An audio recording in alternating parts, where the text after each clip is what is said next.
Hello students, welcome back to my channel. तो आज की इस क्लास में हम पढ़ने वाले हैं BA 5th semester minor paper 5 history पढ़ने वाले हैं। तो जैसा कि आपको पता है कि पिछले क्लास में हम आप सभी को ऑब्जेक्टिव करवा चुके हैं। माइनर पेपर 5 से जितना भी ऑब्जेक्टिव था वो पूरा हो चुका है पिछले क्लास में। लेकिन उस क्लास में जो ऑब्जेक्टिव हुआ था वो सिर्फ और सिर्फ यूनिट 1, यूनिट 2 और यूनिट 3 से ही करवाया गया था। यूनिट 4 और यूनिट 5 का जो मल्टीपल चॉइस क्वेश्चन है वो आज के इस क्लास में होने वाला है। और सब्जेक्टिव क्वेश्चन की अगर हम बात करें तो सब्जेक्टिव क्वेश्चन में यूनिट 1 और यूनिट 2 तक हो चुका है ऑलरेडी, जो कि प्लेलिस्ट में अवेलेबल है। और यूनिट 3, 4 और 5 ये तीनों यूनिट का सब्जेक्टिव आज हम पूरा कंप्लीट करने वाले हैं। तो आज आप सभी को अंत तक बने रहना है, क्योंकि सबसे पहले हम सब्जेक्टिव क्वेश्चन देखेंगे तीनों यूनिट का, और उसके बाद हम मल्टीपल चॉइस क्वेश्चन, मतलब वीडियो के अंत में आपको मल्टीपल चॉइस क्वेश्चन भी करवाया जाएगा। तो आज हम पूरा माइनर पेपर 5 पूरा कंप्लीट करेंगे। तो थोड़ा सा बस अपने दोस्तों के साथ शेयर कर देना है और चैनल को सब्सक्राइब कर लेना है। आप सभी को बेस्ट ऑफ लक, क्योंकि आप सभी का एग्ज़ाम है तो बहुत अच्छा एग्ज़ाम जाएगा। टेंशन बिल्कुल भी नहीं लेना है, ध्यान से बस टॉपिक ध्यान दे देना है और थोड़ा पढ़ लेना है।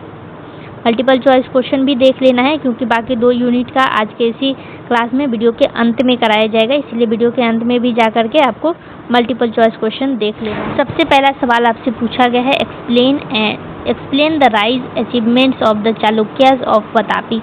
मतलब वातापी के चालुक्य के उदय और उपलब्धियाँ की व्याख्या करना है आपको। तो यहाँ पे लिखा गया है, आपको रीड कर लेना है। बाकी हम आपको इसका कहानी सुनाते हैं कि क्या इसमें कहानी रहने वाला है। तो वातापी के चालुक्य दक्षिण भारत के एक बहुत ही शक्तिशाली राजा परिवार यानी राजवंश थे। तो इनका उदय लगभग 6वीं शताब्दी में हुआ था। तो उस समय भारत में कई छोटे छोटे राज्य थे, लेकिन चालुक्य ने धीरे धीरे एक बड़ा और मजबूत साम्राज्य बना लिया। तो इनके सबसे पहले बड़े शासक जो थे वो थे पुलकेशिन प्रथम। तो इस टाइम में सबसे जो बड़ा शासक था वो था पुलकेशिन प्रथम। तो उन्होंने बादामी को अपनी राजधानी बनाया, मतलब जिसे वातापी भी कहा जाता है, तो उसको क्या करते हैं कि अपनी राजधानी बनाते हैं। और राजधानी बनाने का मतलब होता है कि उस जगह से पूरा राज्य चलाया जाता है, मतलब उसी जगह से वातापी से ही पूरा राज्य चलाया जा रहा था। तो सबसे प्रसिद्ध राजा कौन था? तो इसमें इस टाइम में सबसे प्रसिद्ध राजा थे पुलकेशिन द्वितीय। तो अब हम इनके बारे में जानेंगे।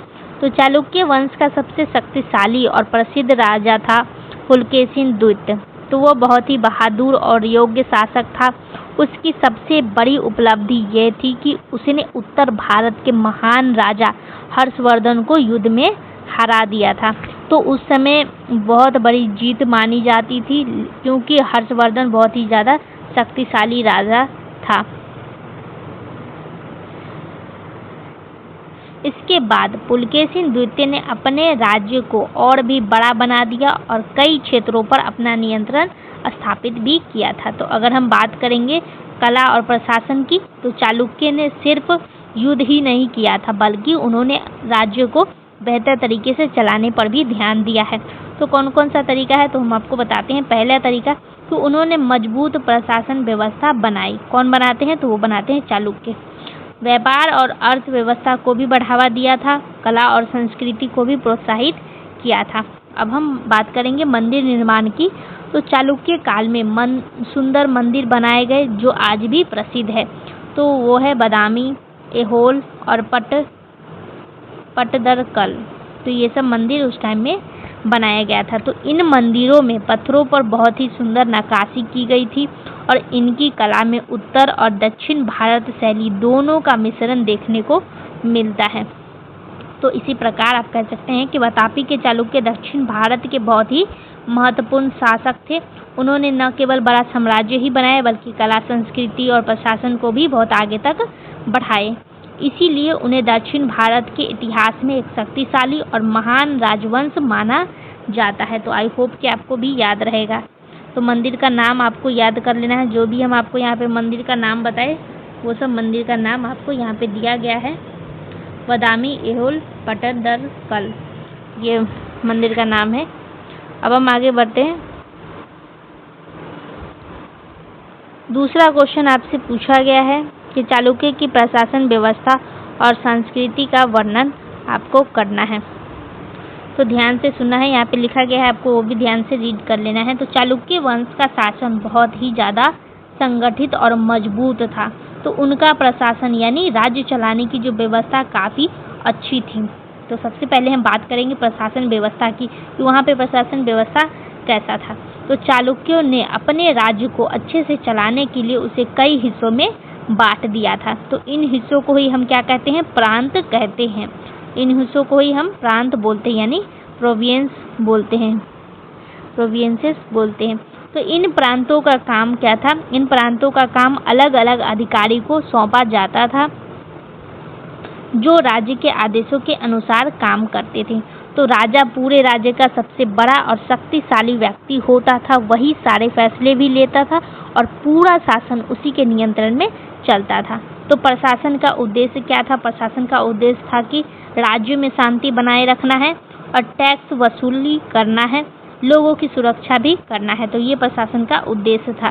तो अब अगर हम बात करें धर्म और संस्कृति की, वहाँ पे धर्म और संस्कृति का क्या हाल था, तो चालुक्यों ने धर्म और संस्कृति को भी बहुत बढ़ावा दिया था।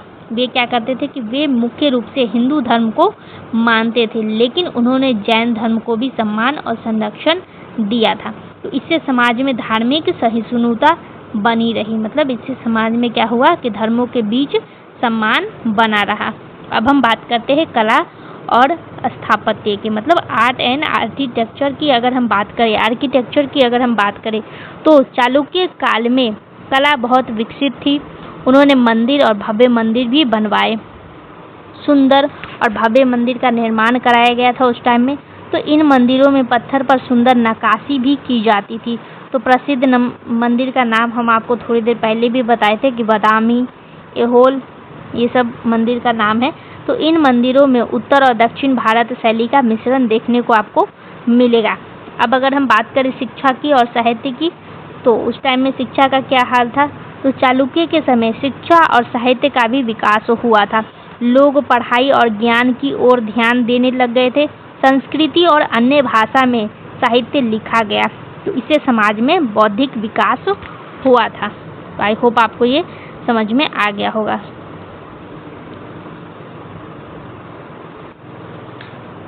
अगला क्वेश्चन है कि राष्ट्रकूट की उत्पत्ति और विस्तार पर चर्चा करना है आपको। तो सबसे पहले हम बात करेंगे, राष्ट्रकूट दक्षिण भारत का एक बहुत ही ज़्यादा शक्तिशाली राजवंश था जिसका उदय लगभग 8वीं शताब्दी में हुआ था। अगर हम बात करें इसकी उत्पत्ति की, तो राष्ट्रकूटों की शुरुआत एक छोटे से शासक परिवार के रूप में हुई थी। राष्ट्रकूटों की शुरुआत एक छोटे से शासक परिवार के रूप में हुई थी। धीरे धीरे उन्होंने अपनी शक्ति बढ़ाई और एक बड़े साम्राज्य की स्थापना की। तो उनकी राजधानी का नाम क्या था, मान्यखेट नाम था। ये ऑब्जेक्टिव में भी पूछा गया था, आपको याद रखना है। तो मान्यखेट नाम था उनकी राजधानी का, जो कि बहुत ही ज़्यादा प्रसिद्ध राजनीतिक केंद्र बन गया है। तो इस वंश के संस्थापक के रूप में दंती दुर्गा को माना जाता था। उन्होंने ही सबसे पहले राष्ट्रकूट शक्ति को मजबूत बनाया। अब अगर हम बात करें सत्ता की स्थापना की, तो राष्ट्रकूट ने अपने समय के शक्तिशाली राजवंश चालुक्य को हराकर अपनी सत्ता स्थापित की थी। यही उनकी बहुत बड़ी उपलब्धि थी, क्योंकि चालुक्य बहुत ही ज़्यादा मजबूत शासक थे। इस जीत के बाद राष्ट्रकूट एक प्रमुख शक्तिशाली बन गए। अब अगर हम बात करें साम्राज्य का विस्तार की, तो उस टाइम में साम्राज्य का विस्तार कैसे हुआ, तो राष्ट्रकूट शासकों ने अपने राज्य को बड़े क्षेत्र में फैलाया। कृष्ण प्रथम और गोविंद तृतीय जैसे शासक बहुत ही ज़्यादा शक्तिशाली थे, तो उन्होंने युद्ध के माध्यम से अपने साम्राज्य को उत्तर भारत तक फैला दिया था। अब अगर हम बात करें कि उत्तर भारत में इसका क्या प्रभाव पड़ा था, तो राष्ट्रकूट ने केवल दक्षिण भारत में ही नहीं बल्कि उत्तर भारत में भी कई राज्यों से भी युद्ध किया। तो उन्होंने कई बड़े राजाओं को हरा करके अपनी शक्ति साबित की, मतलब अपना साम्राज्य फैलाया, और उनका प्रभाव बहुत दूर दूर तक फैल गया था। अब हम बात करें अगर इसकी विशेषता की, तो राष्ट्रकूट साम्राज्य बहुत ही बड़ा था, संगठित था और शक्तिशाली भी था। तो आई होप आपको भी याद रहेगा। अगला सवाल भी राष्ट्रकूट से ही पूछा गया है। अगला सवाल पूछा गया है कि राष्ट्रकूटों के सांस्कृतिक योगदान का मूल्यांकन कीजिए। तो ध्यान से इसमें भी आपको याद रख लेना है कि राष्ट्रकूट वंश एक शक्तिशाली राजवंश ही नहीं था, बल्कि उन्होंने भारतीय संस्कृति पे, कला पे और साहित्य को भी मजबूत तरीके से आगे बढ़ाया। सबसे पहले अगर हम बात करें आर्ट और आर्किटेक्चर की, मतलब कला और स्थापत्य की अगर हम बात करें, सबसे पहले एक मिनट यहाँ पे दिया गया है। तो कला और स्थापत्य की अगर हम बात करें तो राष्ट्रकूट का सबसे बड़ा सांस्कृतिक योगदान उनकी वास्तुकला में देखा जाता है। सबसे प्रसिद्ध उदाहरण है एलोरा का कैलाश मंदिर, और ये मंदिर राजा कृष्ण प्रथम के समय बनाया गया था, और यह मंदिर पूरे पहाड़ को काट करके बनाया गया है और बहुत ही सुंदर और अद्भुत नक्काशी से भरा हुआ मंदिर है ये। तो भारतीय स्थापत्य कला का एक शानदार उदाहरण है, तो इसीलिए इसे दुनिया की सबसे महान कलाकृतियों में से एक माना जाता है। तो एलोरा का जो कैलाश मंदिर है वो बहुत ही ज़्यादा सुंदर है। तो अब अगर हम बात करें साहित्य का विकास की, तो साहित्य का विकास कैसे हुआ था, तो राष्ट्रकूटों ने साहित्य को भी बहुत ज़्यादा बढ़ावा दिया। उन्होंने संस्कृति को और कन्नड़ भाषा दोनों को प्रोत्साहित किया और कई महत्वपूर्ण साहित्यिक रचनाएं इस समय में लिखी गई थी। तो इससे भारतीय साहित्य और भाषा का विकास भी हुआ था। अब अगर हम बात करें अमोघ वर्ष प्रथम की, अमोघ वर्ष प्रथम का क्या योगदान रहा था इस टाइम में, तो आपको ध्यान से सुनना है कि राष्ट्रकूटों के एक बहुत प्रसिद्ध शासक थे, वो थे अमोघ वर्ष प्रथम। तो वे केवल राजा ही नहीं बल्कि एक विद्वान भी थे। तो उन्होंने साहित्य और ज्ञान में बहुत ही रुचि थी, उनको बहुत ही ज़्यादा रुचि था साहित्य में और ज्ञान में। तो उन्होंने कविराज मार्ग नामक पुस्तक लिखी, जो कन्नड़ भाषा की एक महत्वपूर्ण रचना है। तो ये पुस्तक का नाम आपको याद रखना है। अब अगर हम बात करें धर्म की, तो धर्म का स्थिति क्या था उस टाइम में, तो राष्ट्रकूट शासक ने विभिन्न धर्मों को बढ़ावा भी दिया था। उन्होंने हिंदू धर्म और जैन धर्म और बौद्ध धर्म को सम्मान दिया। इससे समाज में धार्मिक सहिष्णुता बनी रही। अब आगे बढ़ते हैं, तो आगे दिया गया है describe the political achievements of the Cholas, मतलब चोलों की राजनीति उपलब्धियों का वर्णन करना है आपको। तो ध्यान से सुनना है कि चोल वंश दक्षिण भारत का एक बहुत ही ज़्यादा शक्तिशाली और प्रसिद्ध राजवंश था। इसका सबसे अधिक विकास 9वीं से लेकर के 13वीं शताब्दी के बीच हुआ था। तो यहाँ पे शक्तिशाली शासक कौन कौन थे उसका हम बात करेंगे। तो चोल वंश के 2 महान शासक थे, जिनका नाम है, पहला कौन है, तो राजा राज चोल प्रथम, दूसरे हैं राजेंद्र चोल। तो ये दोनों बहुत ही बहादुर और कुशल राजा थे। इनके समय में चोल साम्राज्य बहुत ही ज़्यादा शक्तिशाली बन गया था। अब अगर हम बात करें साम्राज्य की विस्तार की, तो चोलों ने अपने राज्य को बड़े क्षेत्र तक फैलाया था। तो उन्होंने दक्षिण भारत के कई हिस्से पर शासन भी किए, वो श्रीलंका को भी अपने नियंत्रण में लिया और दक्षिण पूर्व एशिया, एग्जाम्पल दे हम आपको, तो मलेशिया को, इंडोनेशिया को, ये सब क्षेत्र पर क्या करते हैं, अपना प्रभाव को बढ़ाते हैं। इससे चोल साम्राज्य एक अंतर्राष्ट्रीय शक्ति बन चुका था। अगर हम बात करें शक्तिशाली नौसेना की, तो चोलों की सबसे बड़ी ताकत उनकी नौसेना ही थी। तो उनकी नौसेना बहुत ही ज़्यादा मजबूत थी। उन्होंने समुद्र के रास्ते व्यापार और युद्ध दोनों किए हैं। ये जो व्यापार करते थे और युद्ध करते थे वो समुद्र के रास्ते ही करते थे। तो समुद्री मार्ग पर उनका पूरा नियंत्रण भी था। तो इसी वजह से वे विदेशी देशों तक पहुंच भी पाते थे। अब अगर हम बात करें प्रशासन की और शासन व्यवस्था की, तो चोलों ने एक बहुत अच्छी प्रशासन व्यवस्था बनाई थी। तो राज्य को छोटे छोटे हिस्सों में बांट दिया गया था और स्थानीय स्तर पर लोगों को शासन में भाग लेने का अवसर भी मिलता था, और कर व्यवस्था और कानून बहुत ही ज़्यादा व्यवस्थित हो चुका था। इससे उनका शासन मजबूत और स्थिर रहा है। अगला सवाल पूछा गया है, चोलों का प्रशासनिक व्यवस्था की व्याख्या कीजिए। तो हम आपको अभी तुरंत समझा चुके हैं कि कैसा प्रशासनिक व्यवस्था था, तो ये आपको रीड कर लेना है। अब अगला क्वेश्चन की तरफ हम बढ़ते हैं। अब आपको जानना है पल्लवों के बारे में। तो पल्लवों पर आपको संक्षिप्त टिप्पणी लिखना है। तो पल्लव वंश दक्षिण भारत का एक बहुत ही ज़्यादा महत्वपूर्ण राजवंश था। ये वंश लगभग 3 शताब्दी से लेकर के 9वीं शताब्दी के बीच शक्तिशाली बना। तो इसकी राजधानी कहाँ है, इसके बारे में हम बात करेंगे। तो पल्लवों की राजधानी का नाम कांची था। कांची नाम याद रखना है आपको, कांची। कांची उस समय शिक्षा और संस्कृति का बड़ा केंद्र भी माना जाता था। अब अगर हम बात करें प्रसिद्ध शासक की, तो पल्लव वंश के 2 बहुत प्रसिद्ध राजा थे। वो थे महेंद्र वर्मन और दूसरा थे नरसिंह वर्मन। तो ये दोनों बहुत ही ज़्यादा शक्तिशाली और कला प्रेमी शासक थे, मतलब इनको कला से बहुत ही ज़्यादा लगाव था। तो इनके समय में पल्लव साम्राज्य बहुत ही ज़्यादा विकसित हुआ था। अब अगर हम बात करें कला की और स्थापत्य की, यानी आर्ट और आर्किटेक्चर की अगर हम बात करें, तो पल्लवों का सबसे बड़ा योगदान उनकी वास्तुकला में ही था। तो उन्होंने सुंदर शैल मंदिर बनाया, यानी रॉक कट टेम्पल बनाया। महाबलीपुरम के मंदिर बहुत ही ज़्यादा प्रसिद्ध थे, जैसे कि रथ मंदिर या फिर सोड़ मंदिर। तो इन मंदिरों में पत्थरों पर बहुत सुंदर नक्काशी की जाती थी, इसीलिए इसको कहा जाता है शैल मंदिर, रॉक कट टेम्पल इसलिए इसको कहा जाता है, क्योंकि ये जो है सो पत्थरों पर नक्काशी करके बनाया गया है। अब अगर हम बात करें शिक्षा की, तो पल्लव काल में शिक्षा और संस्कृति का भी विकास हुआ था।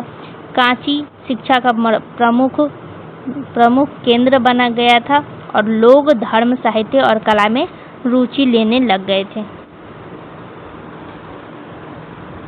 पांडे और चेर वंश के योगदान पर आपको चर्चा करना है। तो बहुत समय पहले दक्षिण भारत में 2 पुराने और शक्तिशाली राज्य थे, जिसका नाम है पांडे वंश और चेर वंश।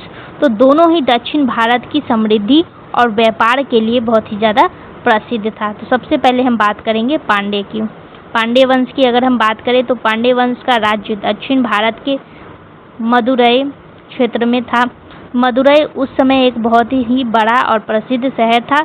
तो पांडे लोग खास करके किस चीज़ के लिए प्रसिद्ध थे, तो वो थे मोती के लिए। मोती का व्यापार वो करते थे, इसीलिए वो प्रसिद्ध थे।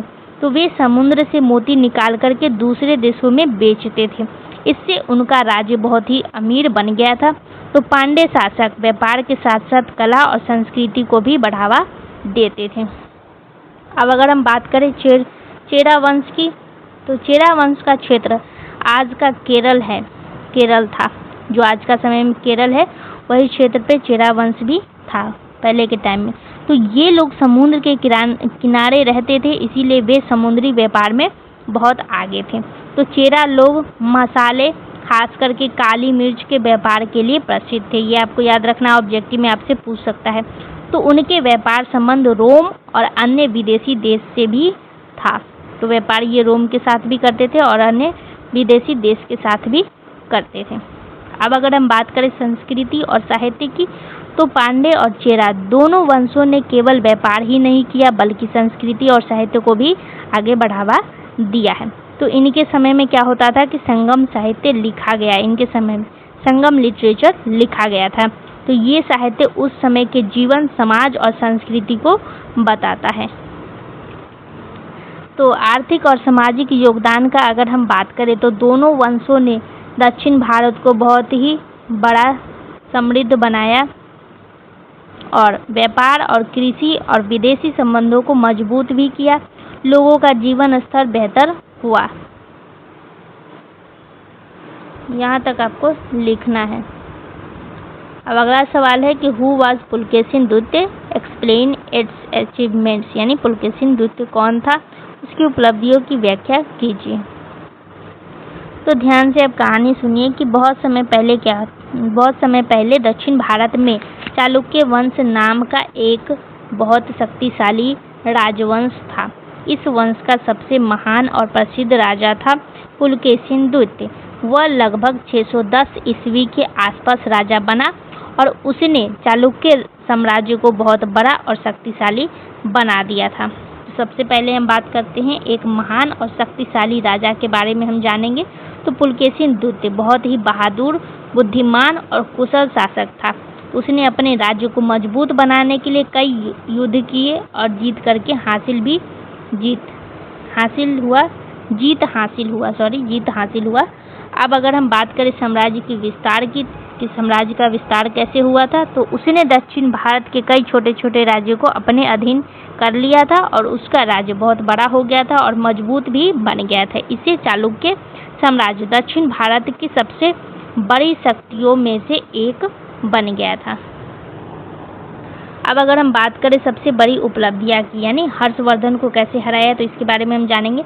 उसकी सबसे बड़ी जीत ये थी कि उसने उत्तर भारत के महान सम्राट जिनका नाम था हर्षवर्धन को युद्ध में हरा दिया था। तो यह उस समय बहुत बड़ी बात थी, क्योंकि हर्षवर्धन बहुत ही ज़्यादा बड़ा शक्तिशाली राजा था। इस जीत के बाद पुलकेशिन द्वितीय की प्रसिद्धि पूरे भारत में फैल गई थी, तो पूरे भारत में वो फेमस हो चुका था।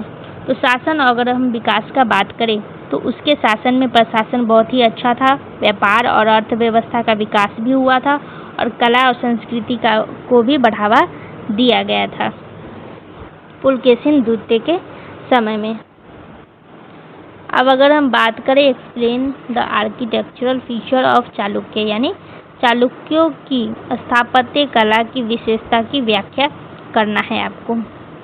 तो जब हम चालुक्य वंश के बारे में पढ़ते हैं तो उनकी सबसे खास बात उनकी मंदिर निर्माण कला ही है। तो ये जो कला है बहुत ही सुंदर और विकसित थी उस टाइम में। तो पत्थर से बना हुआ मंदिर बनाया गया था। तो चालुक्यों ने क्या किया कि लकड़ी या मिट्टी से नहीं बल्कि पत्थरों से मंदिर बनवाया। तो इन मंदिरों को बहुत ही मेहनत और बारीकी से बनाया गया था। तो इन मंदिर पर सुंदर नक्काशी भी की गई थी। देवी देवताओं की मूर्ति बहुत आकर्षक रूप में बनाई गई थी। तो कौन कौन सा मंदिर है प्रसिद्ध मंदिर, यहाँ पे नाम लिखा गया है, ये आपको याद कर लेना है।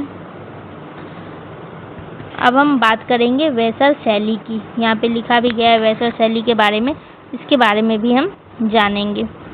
तो चालुक्य स्थापत्य कला की सबसे खास बात ये थी कि इसमें दो शैलियों का मिश्रण था, उत्तर भारत की नगरी शैली और दक्षिण भारत की द्रविड़ी शैली। तो इन दोनों के मिश्रण को ही वेसर शैली कहा जाता है। तो ये शैली बहुत ही अनोखी और सुंदर मानी जाती है। तो अब अगर हम बात करें कला की विशेषता की, तो उस कला की विशेषता क्या है, तो वो है सुंदर नक्काशी किया गया था, मजबूत और टिकाऊ निर्माण किया गया था, धार्मिक भावनाओं का चित्रण भी किया गया था इस मंदिर को बनाने में, और वास्तुकला में संतुलन और सुंदरता भी दिखाया गया है। अगला सवाल है कि who was Amoghavarsha first, describe his contribution, यानी अमोघवर्ष प्रथम कौन था, उसके योगदान का वर्णन करना है आपको। तो बहुत समय पहले दक्षिण भारत में राष्ट्रकूट वंश नाम का एक बहुत ही ज़्यादा शक्तिशाली राजवंश था। इसी वंश का एक बहुत प्रसिद्ध और अलग तरह का राजा था जिसका नाम था अमोघवर्ष प्रथम। तो अमोघवर्ष प्रथम एक ऐसा राजा था जो युद्ध से ज़्यादा शांति, ज्ञान और संस्कृति को पसंद करता था। जहाँ दूसरे राजा युद्ध करते थे वहीं वह पढ़ाई और साहित्य को महत्व देता था। वह खुद भी बहुत विद्वान था, यानी पढ़ा लिखा था। तो उसने साहित्य और शिक्षा को भी बहुत ही ज़्यादा बढ़ावा दिया। उसके समय में कन्नड़ और संस्कृति साहित्य का विकास हुआ। वह खुद भी एक लेखक था और उसने एक प्रसिद्ध पुस्तक भी लिखी जिसका नाम था कविराज मार्ग। तो यह कन्नड़ भाषा की बहुत महत्वपूर्ण पुस्तक मानी जाती है। धर्म की अगर हम बात करें तो अमोघवर्ष प्रथम ने जैन धर्म को बहुत ही समर्थन दिया था। उसने सभी धर्मों के प्रति सम्मान दिखाया, इससे समाज में शांति और एकता बनी रही। सांस्कृतिक विकास की अगर हम बात करें तो उसके शासनकाल में कला, साहित्य और संस्कृति का बहुत ही बड़ा विकास हुआ था। राष्ट्रकूट साम्राज्य केवल शक्तिशाली ही नहीं बल्कि सांस्कृतिक रूप से भी समृद्ध बन गया था। ये आपको याद रखना है। अगला सवाल पूछा गया है describe the administrative system of Rashtrakuta, यानी राष्ट्रकूटों की प्रशासनिक व्यवस्था। ये हम आपको समझा चुके हैं। राजा राज चोल प्रथम कौन था, उसकी उपलब्धियां की व्याख्या आपको करना है। तो बहुत समय पहले दक्षिण भारत में चोल वंश नाम का एक शक्तिशाली राजवंश था। इसी वंश का सबसे महान राजा था जिसका नाम था राजराज चोल प्रथम। तो राजराज चोल प्रथम लगभग 10वीं शताब्दी में राजा बना था और वह बहुत ही बहादुर, समझदार और कुशल शासक भी था। उसने चोल साम्राज्य को बहुत ही मजबूत और बड़ा बना दिया था। तो अगर हम बात करें साम्राज्य की विस्तार की, तो साम्राज्य का विस्तार कैसे हुआ था, तो उसने दक्षिण भारत के कई हिस्सों को जीत लिया। उसने श्रीलंका पर भी अधिकार कर लिया और इससे चोल साम्राज्य बहुत ही बड़ा और शक्तिशाली बन गया था। तो राजराज चोल ने एक बहुत मजबूत नौसेना बनाई। इससे समुद्री व्यापार और युद्ध दोनों में सफलता मिली। तो चोलों का व्यापार विदेशी तक फैल गया था। उसका सबसे बड़ा योगदान था कि तंजावुर का बृहदेश्वर मंदिर, यह मंदिर बहुत ही ज़्यादा विशाल और सुंदर भी था। तो आज भी भारतीय स्थापत्य कला का एक अद्भुत उदाहरण माना जाता है। इस मंदिर को माना जाता है, ये आपको याद रखना है। और वह एक तरफ महान योद्धा भी था तो दूसरी तरफ एक महान निर्माता भी था। उसने युद्ध में साम्राज्य बढ़ाया और मंदिर बनवा करके संस्कृति को बढ़ावा भी दिया था। अब अगर हम बात करें चोलों की नौसेना शक्ति की व्याख्या करना है। बहुत समय पहले दक्षिण भारत में चोल वंश एक बहुत ही ज़्यादा शक्तिशाली साम्राज्य था। उनकी सबसे खास ताकत थी उनकी नौसेना। तो उस समय ज़्यादातर राजा जमीन पर ही युद्ध करते थे, लेकिन चोलों ने समुद्र को भी अपनी ताकत बना लिया था। तो अगर हम बात करेंगे मजबूत नौसेना का निर्माण कैसे हुआ, तो चोल राजाओं ने एक बहुत ही ज़्यादा शक्तिशाली नौसेना बनाई। उनके पास बड़ी बड़ी जहाज़ें थी। ये जहाज युद्ध और व्यापार दोनों के लिए इस्तेमाल होता था। तो चोलों ने समुद्री रास्तों को सुरक्षित बनाया। इससे व्यापार बहुत बढ़ चुका था। तो भारत में मसाले, कपड़ा और अन्य वस्तु विदेशी तक जाती थी। भारत से जाती थी मसाला, भारत से कपड़ा और वस्तु विदेश तक पहुंचता था। बदले में सोना और अन्य चीज़ मिलती थी भारत को। तो चोलों की नौसेना इतनी शक्तिशाली थी कि उन्होंने बाहर के देशों तक अभियान चलाया।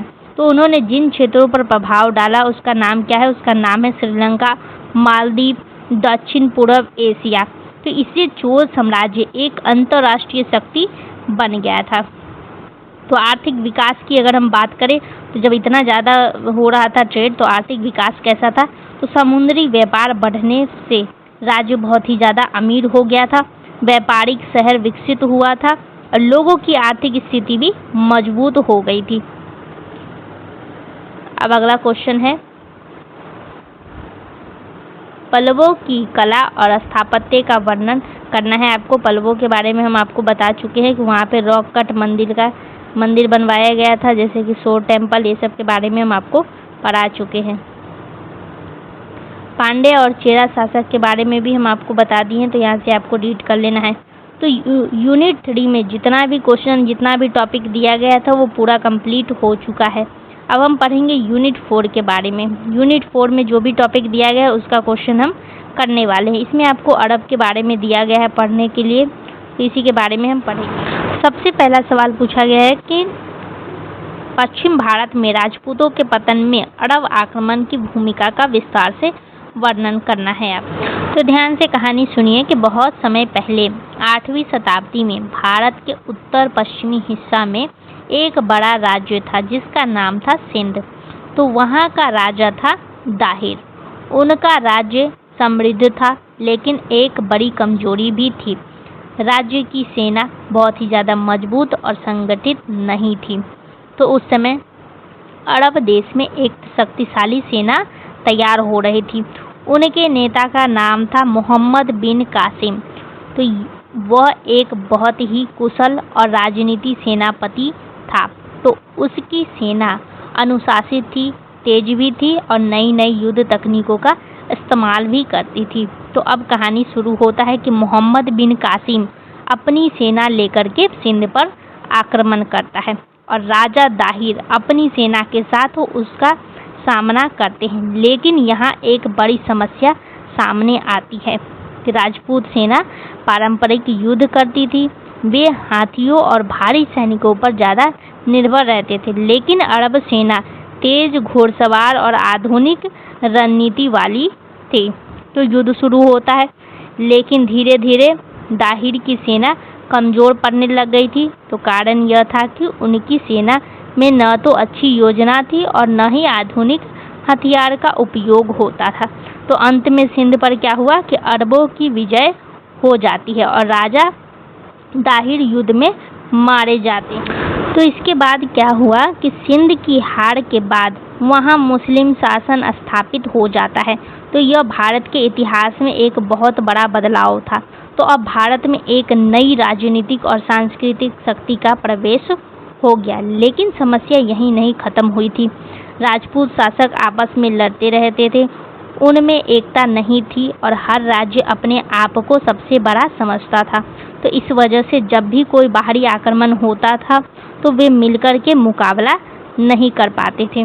तो सबसे बड़ी कमजोरी क्या थी, इनकी सबसे बड़ी क्या कमजोरी थी? अब ये सवाल आता है कि राजपूतों की सबसे बड़ी कमजोरी थी कि राज्य को छोटे छोटे टुकड़ों में बांटा होना।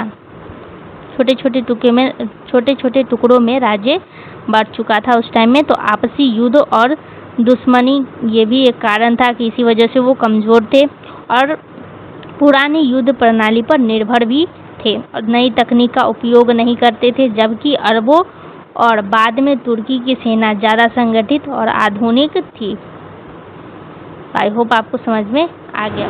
दूसरा सवाल पूछा गया है कि राजपूतों के पतन के समय कश्मीर और सिंध की राजनीतिक स्थिति का विस्तार से वर्णन करना है आपको। तो बहुत समय पहले जब भारत में राजपूतों का दौर चल रहा था, उस समय उत्तर भारत के दो महत्वपूर्ण क्षेत्र थे जिसका नाम था कश्मीर और सिंध। लेकिन इन दोनों राज्यों की हालत उस समय बहुत ही ज़्यादा कमज़ोर और अस्थिर हो चुकी थी। तो सबसे पहले बात करते हैं हम कश्मीर की।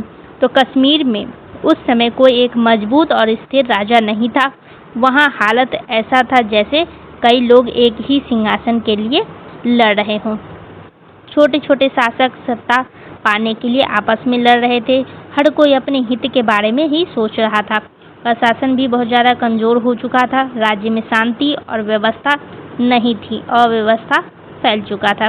तो इस लगातार लड़ाई और षड्यंत्र की वजह से ही जनता भी परेशान हो गई थी। लोग चाहते थे कि कोई मजबूत राजा आए जो शांति स्थापित करे, लेकिन ऐसा नहीं हो सका। धीरे धीरे कश्मीर की शक्ति कमज़ोर होती चली गई। तो अब हम बात करते हैं सिंध की। तो सिंध में उस समय राजा कौन थे? तो उनका नाम था दाहिर। ये उस टाइम के राजा थे। सिंध में उस टाइम में यही राजा थे। तो वे बहादुर भी थे और अपने राज्य की रक्षा करना चाहते थे, लेकिन उनके सामने बड़ी समस्या थी। उनकी सेना बहुत ही मजबूत नहीं थी, प्रशासन संगठित नहीं था, सैनिक व्यवस्था भी पुरानी थी। तो उस समय बाहर से एक शक्तिशाली सेना आई जिसका नाम था मोहम्मद बिन कासिम। मोहम्मद बिन कासिम के नेतृत्व में अरब सेना बाहर से आई थी। तो जब युद्ध हुआ तो राजा दाहिर ने बहादुर से लड़ाई की, लेकिन उनकी कमज़ोर सेना और रणनीति के कारण वे जीत नहीं पाए और अंत में सिंध हार गया और वहां मुस्लिम शासन स्थापित हो गया था। तो अब सवाल उठता है कि दोनों राज्यों में क्या समानता थी। तो अब ध्यान से समझना है कि कश्मीर और सिंध दोनों में एक बड़ी समान समस्या ही थी। मजबूत नेतृत्व की कमी था, प्रशासन भी कमज़ोर था और आपसी संघर्ष और अस्थिरता थी। बाहरी खतरे को गंभीर से नहीं लेना, ये भी इनकी कमजोरी ही थी। राजपूत शासक एक दूसरे से ही लड़ते रहते थे, जिससे उनकी ताकत कम होती गई। तो आई होप आपको ये पूरा समझ में आ गया होगा। तो इसका आंसर आपको लिखना है यहाँ तक आपको इसका आंसर लिखना है। अब अगला सवाल है, explain in detail the political cultural achievements of the Pratihara. मतलब प्रतिहार वंश की राजनीतिक और सांस्कृतिक उपलब्धियों का विस्तार का वर्णन करना है आपको।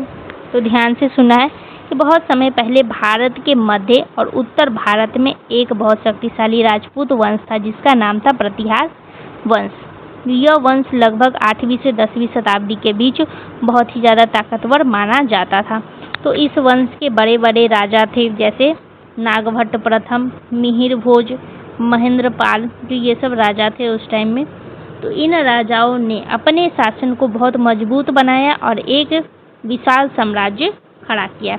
तो कन्नौज क्यों महत्वपूर्ण था, ये भी सवाल उठता है। तो प्रतिहार ने अपनी राजधानी बनाई कन्नौज, जो उस समय भारत का एक बहुत ही बड़ा राजनीतिक केंद्र था। जो भी कन्नौज पर शासन करता था उसे उत्तर भारत का सबसे शक्तिशाली माना जाता था। इसीलिए प्रतिहारों ने इस शहर को बहुत ही महत्व दिया और इसे अपने साम्राज्य का केंद्र बनाया। तो इसीलिए कन्नौज महत्वपूर्ण था। अब आगे अगर हम बात करें तो उस समय भारत पर अरब आक्रमण का खतरा भी था, लेकिन प्रतिहार वंश ने एक बहुत बड़ी भूमिका निभाई। उन्होंने अरब आक्रमणकारियों को भारत के अंदर आगे बढ़ने से रोका और पश्चिम भारत की रक्षा भी की थी।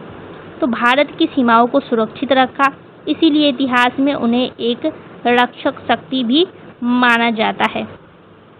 तो अब अगर हम बात करें प्रशासन और व्यवस्था की, तो प्रशासन और व्यवस्था कैसी थी, तो ये भी सुनिए ध्यान से।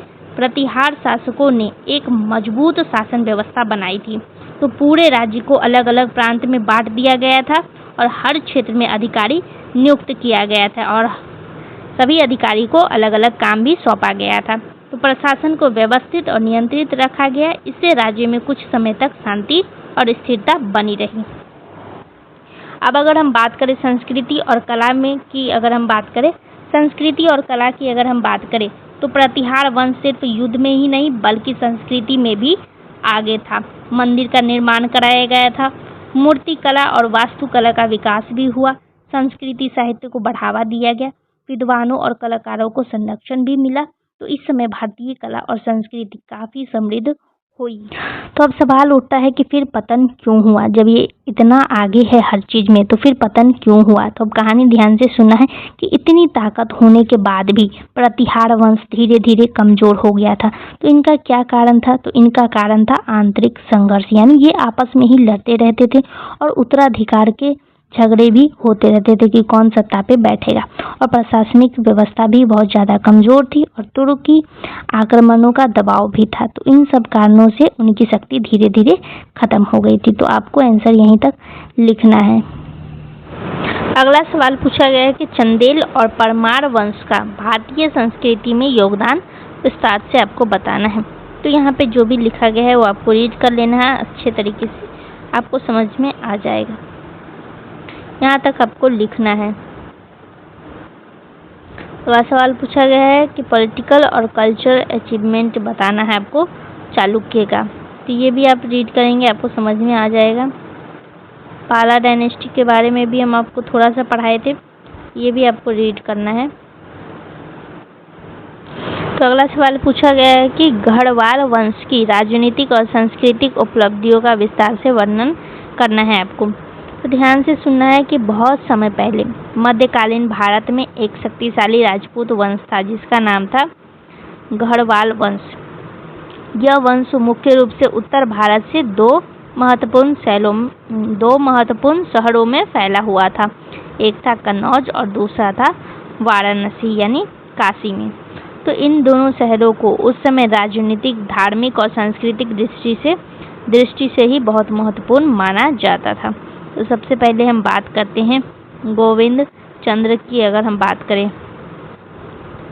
तो इस वंश के सबसे शक्तिशाली शासकों में से एक ये गोविंद चंद्र थे।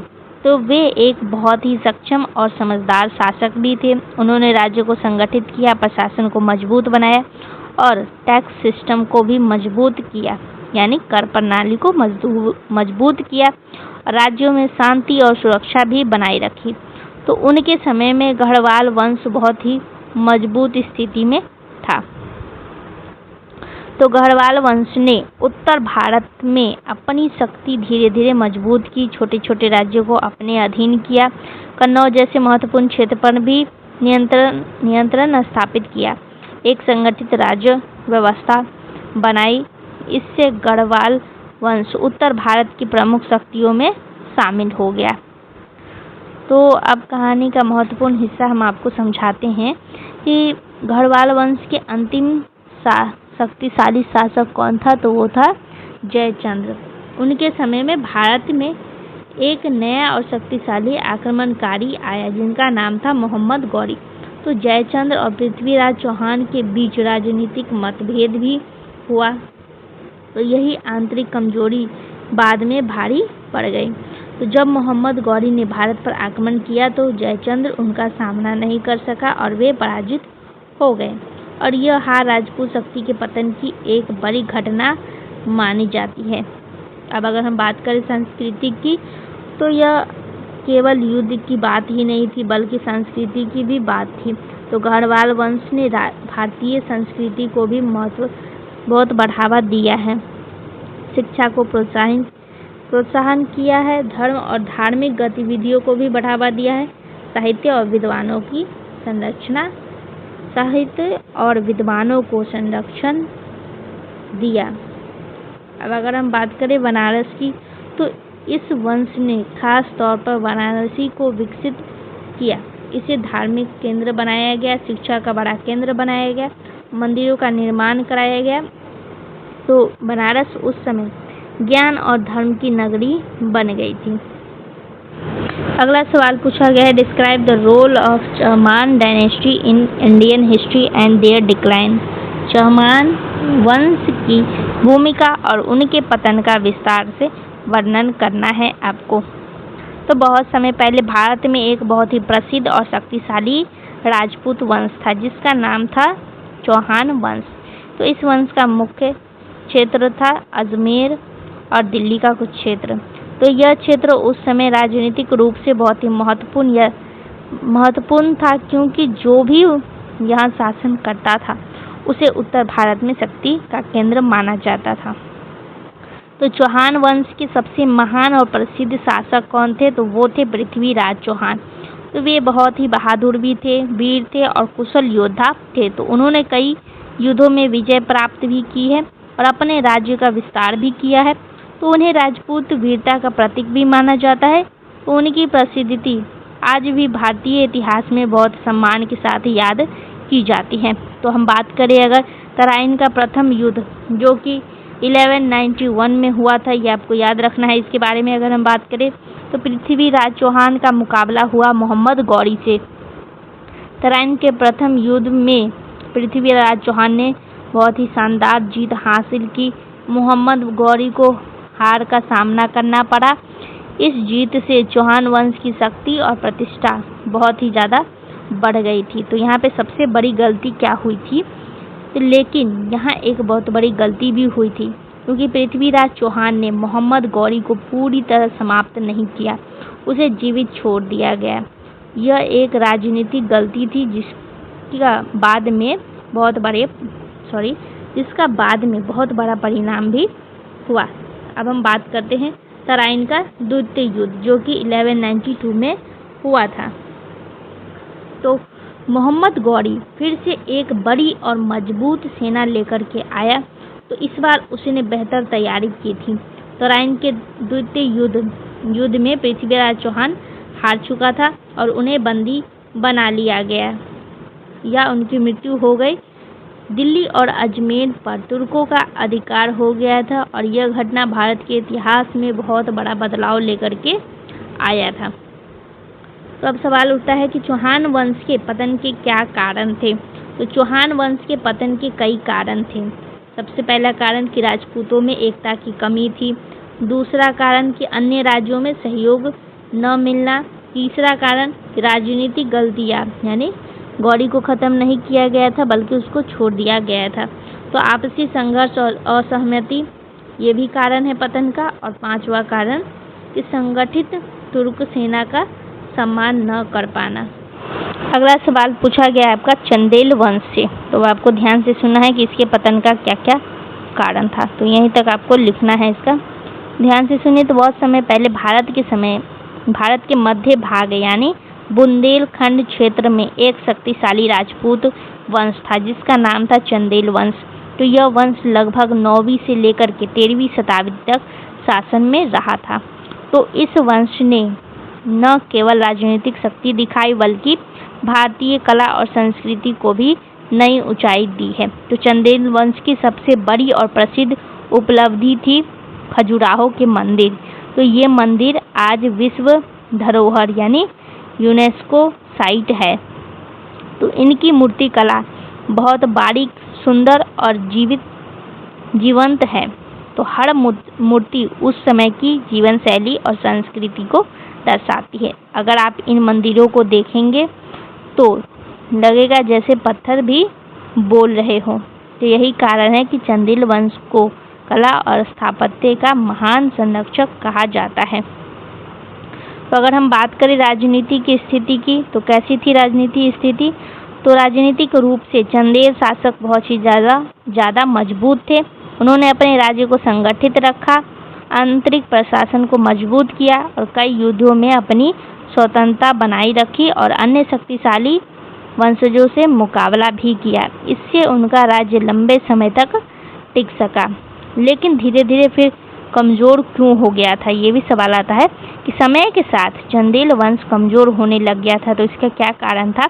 तो प्रशासन में ढीलापन ये भी कारण था और आंतरिक कमजोरी और असंतोष की वजह से भी कमज़ोर होते चला गया। तो लगातार युद्धों का दबाव और संसाधनों की कमी की वजह से ही ये कमज़ोर हो गया था। तो सबसे बड़ा कारण था बाहरी आक्रमण। तो चंदेल वंश के पतन में सबसे बड़ा कारण था तुर्क आक्रमण।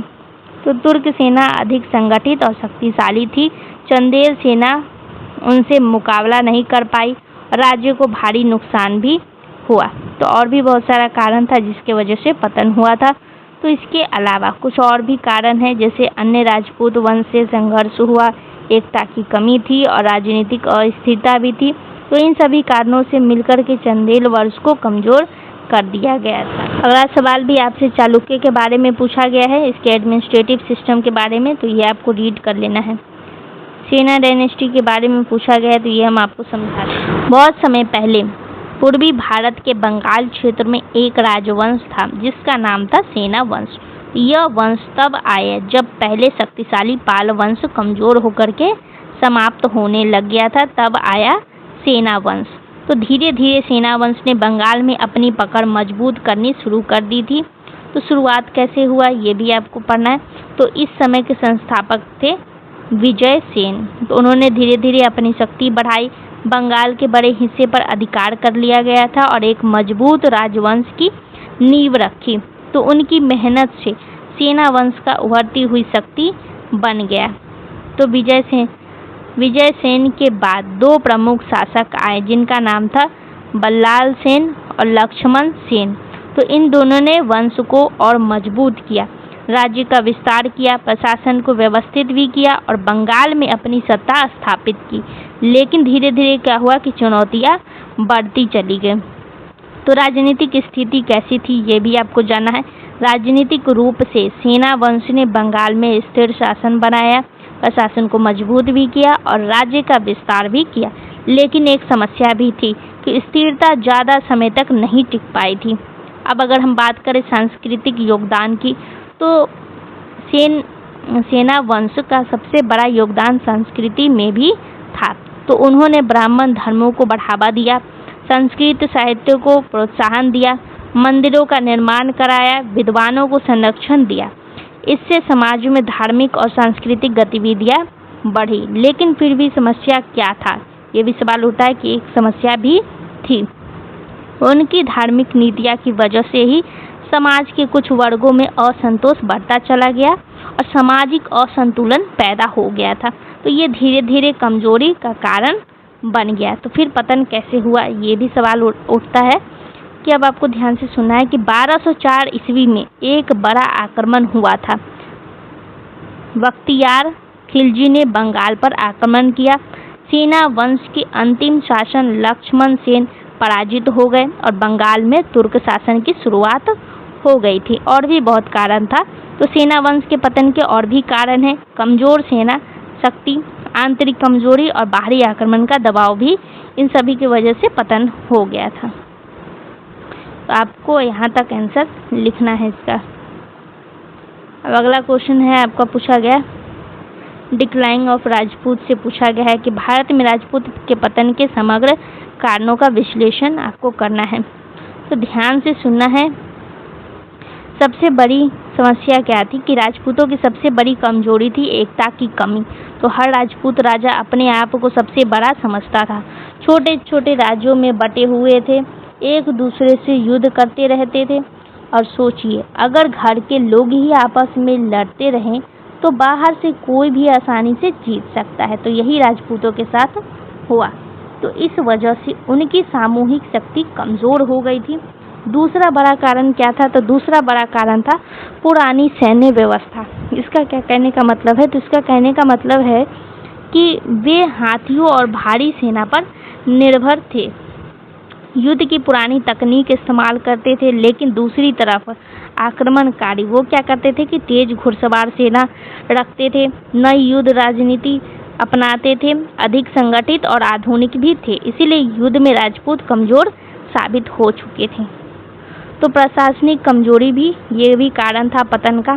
तो राजपूत शासक में एक और भी समस्या थी, वो था प्रशासन कमजोर था, राज्य ठीक से संगठित भी नहीं था और निर्णय लेने में देरी भी होती थी। इससे राज्य धीरे धीरे अस्थिर हो गया था। अब अगला कारण की अगर हम बात करें तो अगला कारण है उत्तराधिकार के विवाद। यानी राजपूतों में एक और बड़ी समस्या थी कि राजा के बाद कौन बनेगा, इस पर भी झगड़ा होता था कि कौन गद्दी संभालेगा। तो उत्तराधिकार के लिए संघर्ष होता था। इससे राज्य और कमजोर हो जाता था क्योंकि ये लोग गद्दी के लिए ही आपस में लड़ते रहते थे। अब अगला कारण है राजपूत शासक धीरे धीरे क्या हुआ कि जनता से दूर होते चले गए, लोगों की समस्या पर कम ध्यान दिया। इससे जनता का समर्थन भी कम हो गया था। और सबसे बड़ा कारण है बाहरी आक्रमण। तो भारत पर कई विदेशी आक्रमण हुए, पहले अरब आक्रमण, फिर तुर्क आक्रमण। और ये आक्रमणकारी संगठित सेना रखते थे, नई तकनीक का इस्तेमाल भी करते थे और लगातार हमला करते थे। तो राजपूत कमजोर होने के कारण इनका सामना ठीक से नहीं कर पाते थे। तो अंतिम में परिणाम क्या निकला कि इन सभी कारणों का परिणाम यही हुआ कि राजपूत शक्ति धीरे धीरे कमजोर हो गए। तो उनके कई राज्य खत्म भी हो गए थे और भारत में तुर्क और मुस्लिम शासन की शुरुआत भी हो गई थी। तो ये सभी कारण आप अच्छे तरीके से सुन लिए होंगे, अच्छे तरीके से आपको समझ में आ चुका होगा कि कौन कौन कारण की वजह से भारत में क्या हुआ कि राजपूतों का पतन हो चुका था। तो यूनिट 4 भी पूरा कंप्लीट हो चुका है। अब हम पढ़ने वाले हैं यूनिट 5। यूनिट 5 में जितना भी टॉपिक दिया गया है वो पूरा हम कंप्लीट करेंगे। उसके बाद हम मल्टीपल चॉइस क्वेश्चन करने वाले हैं। तो यूनिट 5 से सबसे पहले क्वेश्चन पूछा गया है प्रारंभिक मध्यकालीन भारत की सामाजिक संरचना का वर्णन करना है आपको। तो आपको क्या करना है, ध्यान से सुनना है, कहानी हम आपको सुनाते हैं। तो सबसे पहले आपको क्या करना है कि कल्पना करना है। कल्पना कीजिए कि आप प्रारंभिक मध्यकालीन भारत के एक गांव में रहती हैं या फिर रहते हैं। तो सुबह का समय है, गांव के बीच एक बड़ा सा मंदिर भी है। वहाँ सबसे पहले ब्राह्मण आते हैं, वे पूजा पाठ भी करते हैं, मंत्र पढ़ते हैं और बच्चे को शिक्षा भी देते हैं। तो गांव के लोग उनको बहुत ही सम्मान देते हैं क्योंकि उन्हें सबसे ऊंचा माना जाता है। तो थोड़ी देर के बाद आप देखते हैं कि गांव के राजा या सैनिक घोड़े पर सवार होकर के निकलते हैं। उनका काम है राज्य की रक्षा करना और शासन चलाना।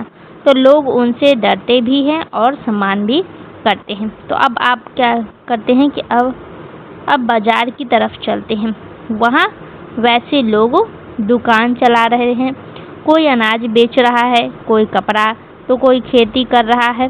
तो ये लोग पैसे और व्यापार से जुड़े हुए होते हैं, इसीलिए इनका जीवन थोड़ा स्थिर और ठीक ठाक होता है।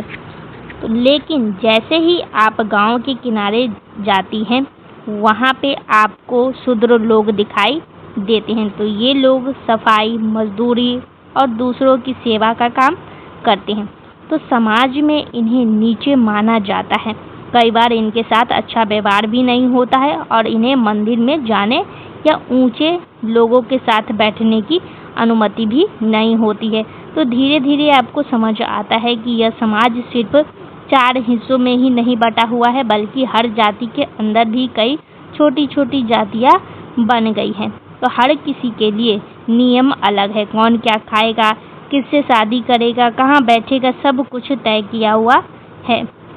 तो अब आप अपने घर की तरफ लौटती हैं और आप देखती हैं कि महिलाएं ज़्यादातर घर के अंदर ही रहती हैं।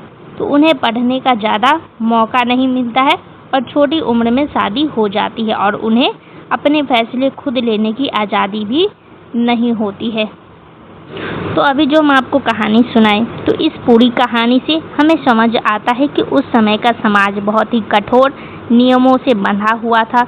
लोगों की पहचान उनके जाति से तय होती थी, ऊंच नीच और भेदभाव बहुत ही ज़्यादा था और महिलाओं की स्थिति भी कमज़ोर थी। यानी समाज में व्यवस्था तो थी, लेकिन उसमें समानता और स्वतंत्रता की कमी थी। आई होप आपको भी ये कहानी से समझ में आ गया होगा। तो बस इतना ही आपको यहाँ तक लिखना था। अभी हम बढ़ते हैं दूसरे क्वेश्चन की तरफ। Explain the religious condition of early medieval India, यानी प्रारंभिक मध्यकालीन भारत का धार्मिक स्थिति क्या था, ये आपको बताना है। तो इसका भी कहानी से हम आपको समझाते हैं कि मान लीजिए आप उसी प्रारंभिक मध्यकालीन भारत के गांव में हैं। सुबह सुबह क्या होता है कि सुबह सुबह मंदिर की घंटियां बज रही है। गांव के लोग साफ कपड़े पहन करके मंदिर की ओर जा रहे हैं। वहां पंडित पूजा कर रहे हैं, मंत्र कर रहे हैं, यज्ञ कर रहे हैं, हवन सब चल रहा है। लोग भगवान से आशीर्वाद लेने आए हुए हैं और आप देखती हैं कि कुछ लोग शिव जी के भक्त हैं। वे हर हर महादेव बोलते हुए पूजा कर रहे हैं। वही कुछ लोग विष्णु जी के भी भक्त हैं, तो वे भजन गा रहे हैं, जय श्री राम या फिर जय श्री कृष्ण बोल रहे हैं। यानी उस समय हिंदू धर्म बहुत ही मजबूत और प्रभावशाली था। अब आप थोड़ा आगे बढ़ती हैं और आपको कुछ जगहों पर बौद्ध भिक्षु और जैन साधु भी दिखाई देते हैं। वे सादगी से जीवन जी रहे हैं और लोगों को अहिंसा और शांति का संदेश दे रहे हैं। लेकिन अब उनके अनुयायी पहले जितनी नहीं रही, धीरे धीरे उनका प्रभाव कम हो रहा है। तो अब कहानी का महत्वपूर्ण मोड़ आता है। अब कहानी में क्या आता है कि ट्विस्ट आता है कि आप मंदिर में देखती हैं कि पूजा बहुत ही जटिल हो गई है। बहुत सारे नियम, कठिन मंत्र, बड़े बड़े यज्ञ। आम इंसान सोचता है कि क्या भगवान तक पहुंचने के लिए इतना सब करना जरूरी है। तो ये सवाल उठता है कि गरीब और सामान्य लोग इन सब को समझ नहीं पाते हैं। उन्हें लगता है कि धर्म अब सिर्फ पंडितों और अमीर लोगों तक ही सीमित हो गया है।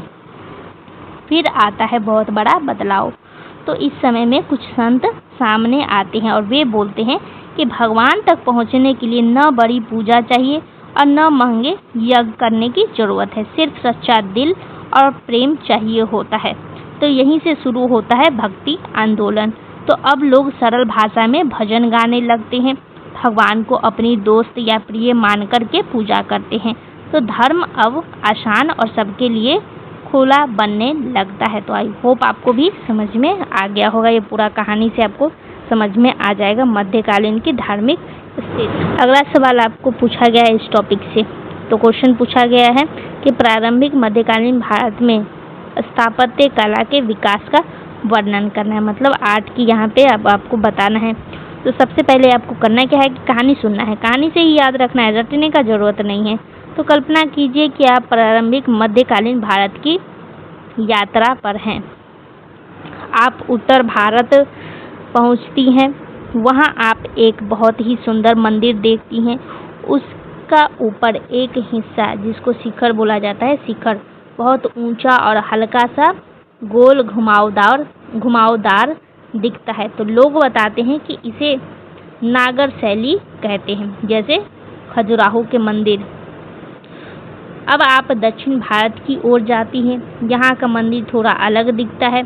सबसे पहले आपकी नज़र एक बहुत बड़े प्रवेश द्वार यानी गोपुरम पर जाती है। तो आपकी नज़र जाती है प्रवेश द्वार पर, जो पिरामिड जैसा ऊंचा और चौड़ा है।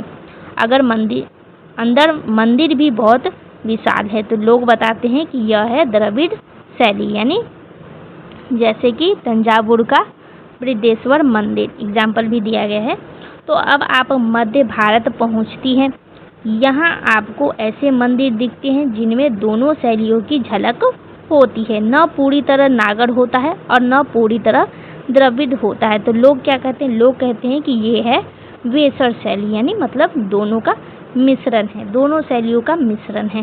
तो अब कहानी का असली मतलब आपको समझ में आएगा कि आप सोचती हैं कि ये मंदिर सिर्फ पूजा के लिए है, लेकिन धीरे धीरे आपको पता चलता है कि यहाँ बच्चों को शिक्षा दी जाती है, यहाँ नृत्य, संगीत, कला सिखाई जाती है, यहाँ लोग इकट्ठा होते हैं, त्यौहार मनाते हैं। यानी मंदिर उस समय के स्कूल, कल्चरल सेंटर और मीटिंग प्लेस सब कुछ था। और एक खास बात कि उस समय के राजा इन मंदिरों को बनवाने में बहुत रुचि लेते थे। वे अच्छे अच्छे कारीगरों को बुलाते थे, भव्य मंदिर बनवाते थे ताकि उनका राज्य भी महान दिखे और धर्म भी मजबूत हो। अगला सवाल पूछा गया है, प्रारंभिक मध्यकालीन भारत में मूर्तिकला और चित्रकला के बारे में अब आपको जानना है। तो मान लीजिए कि आप एक दिन प्रारंभिक मध्यकालीन भारत के किसी प्रसिद्ध मंदिर, फॉर एग्जाम्पल के लिए खजुराहो वाले मंदिर में घूमने जाती हैं। जैसे ही आप मंदिर के पास पहुंचती है, आपकी नज़र दीवारों पर पड़ती है और आप हैरान रह जाती हैं दीवार को देख करके। दीवारों पर पत्थरों से बनी खूबसूरत मूर्तियां हैं। कोई नृत्य कर रही है, तो कोई भगवान की पूजा कर रहा है, तो कोई आम जीवन के काम कर रहा है। तो आप सोचती हैं कि ये पत्थर की मूर्तियाँ इतनी जीवित जैसे कैसी लग रही हैं। तो यही है उस समय की मूर्ति कला की खासियत कि मूर्तियाँ सिर्फ बनाई ही नहीं जाती थी, उनमें भावनाएं भी डाली जाती थी। शरीर की बनावट, चेहरे के भाव, हाथ पैर की पोस्चर जो है सब बहुत बारीकी से बनाए जाते थे। जैसे मूर्ति अभी बोल पड़ेगी इस तरीके का बनाया जाता था। अब आप आगे बढ़ती हैं और कोई आपको कहता है कि अगर असली कला देखनी है तो अजंता की गुफाओं में चलिए, हम आपको वहाँ पे दिखाते हैं।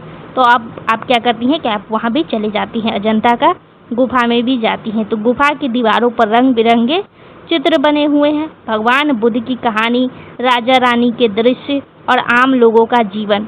आपको लगता है कि जैसे ये कोई पुरानी फिल्म चल रही हो दीवार पे। तो ये है उस समय की चित्रकला की खासियत कि रंगों का बहुत सुंदर और संतुलित उपयोग किया गया है पेंटिंग में, और चित्रों में जीवंतत्व डाला गया है और कहानी बताने की कला भी उस टाइम के पेंटिंग में होता है। अब आपको पूरा बात समझना है कि आप समझ जाती हैं कि उस समय की कला सिर्फ सजावट नहीं थी, मूर्ति कला से धार्मिक भाव और जीवन शैली दिखाई जाती थी। और चित्रकला से क्या किया जाता था, चित्रकला से कहानी और समाज का चित्र मिलता था। तो दोनों ही कला रूप धर्म से जुड़े हुए थे, लेकिन साथ ही उन्होंने उस समय के लोगों के जीवन को भी दिखाया है।